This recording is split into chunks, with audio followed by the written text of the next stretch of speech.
रात के अंधेरे में महिला पे चाकू से वार। आप सबका स्वागत है न्यूज़ लाइन कोलकाता में। हुगली महिला काम से घर लौट रही थी। 36 वर्षीय श्रावणी मलिक नामक महिला काम से घर लौट रही थी। हुगली जिला अंतर्गत पंडुआ की गोजनिया आज रात करीब 9 बजे साइकिल से अपने घर दासपुर लौट रही थी। उसे घर के पास खड़ा कर दिया गया और गले पर चाकू से वार किया गया। घायल महिला को ऑटो से पंडुआ अस्पताल ले जाया गया।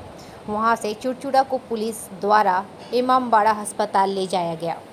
महिला विवाहित है। पिछले 5 साल से पिता के घर रह रही थी।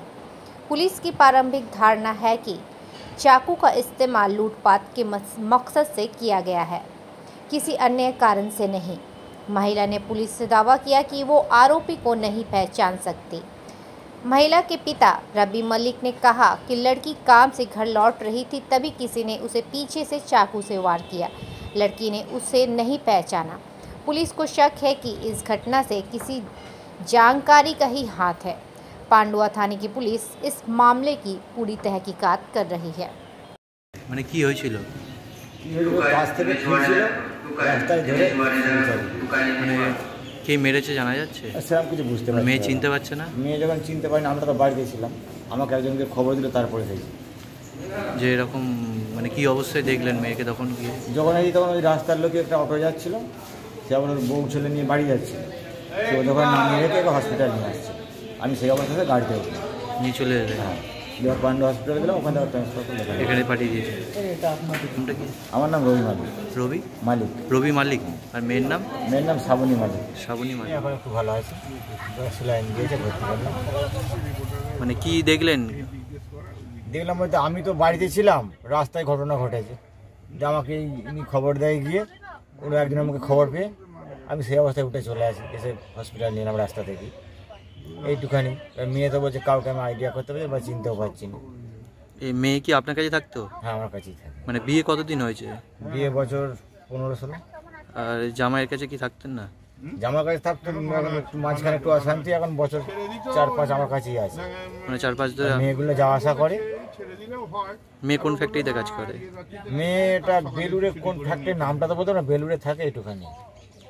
আর আপনার কাছে জামাই আসতো এমনি? জামাই এখন আর কত কিছুদিন আসেনি। এটা কি কোনো সন্দেহ মনে হচ্ছে কোনো কিছু বিষয়? সেরকম জামাই কয়েকখানে সেরকম কিছু কোনোদিন বলে বা মেয়ের সাথে কোনো সন্দেহ, মেয়ের সাথে কারোর সাথে ঝামেলা হয়েছে বা এরকম? না, সেরকম হলে মেয়েই বলতে তো। অনেক করে জিজ্ঞাসা করলাম আমরাও, বা পান্ডুয়াতেও জিজ্ঞাসা করলো। গলায় কোনো মানে সোনার হার ফার ছিল ছিনতাই করার উদ্দেশ্যে কিছু? চিন্তা করার বলতে কিছু নেইনি, বুঝছেন, গলাটার উপর চেন ছিল, নেইনি। আজকে মাইনে পেয়েছিল, টাকা তুলেছে, 2-4 টাকা যা মাইনে পেয়েছে নিয়ে আসছিল, টাকা ব্যাগ থেকে টাকা ফাঁকা কিছু নেই, মনোরকমই ছিল। ওকে মারার ধান্দা কিছু একটা, মানে মোবাইলও নেই। মানে কেন মারবে, কেন এটা সেইটাই তো বুঝতে পারছি না। বা অন্য কোনো দিন হয়নি, কারোর সঙ্গে রাগারাগি ঝগড়া সেরকমও হয়নি। রোজই তাকে একটা বলবো, রোজই কিরম ভাবেই আসতো? রোজ এই টাইমেই ফেরে। মানে একজন ঘোষ আসোর সঙ্গে, সেই ঘোষটা আজকে দোকানে কোথায় ঢুকেছিল আর খেয়াল করেনি, ও আগে বেরিয়েছে, তার কিছুক্ষণ পরে ঘোষটা। ওকে কি সাইকেল করে ফলো করছিল নাকি যারা এরকম আঘাত ও তো করেছে? বলছে ফলো পেছনে কেউ ছিল না, ওখানে দাঁড়িয়ে ছিল যাকে দেখেছি। মানে যাকে দেখেছে সে দাঁড়িয়ে ছিল? সে দাঁড়িয়ে ছিল, ভাবছে বাথরুম করছে, পাশ দিয়ে চলে গেছে, তখন ওই ধাক্কা মেরে মাঠে ফেলে দিয়েছে পেছন থেকে, মানে রাস্তা থেকে ঠেলে দিয়েছে আর মাঠে পড়ে গেছে। তখন ওই গলায় চাদর জড়ানো ছিল বলে ঠিক মতো কাটেনি, নাহলে অনেকটা শেষ হয়ে যেত। মানে কেউ কাউকে বুঝতেই পারেনি? কাউকে বুঝতে পারেনি, চিনতেও পারেনি? কি নাম আপনার? আমার নাম রবি মালিক। আপনার মেয়ের নাম? শ্রাবণী মালিক।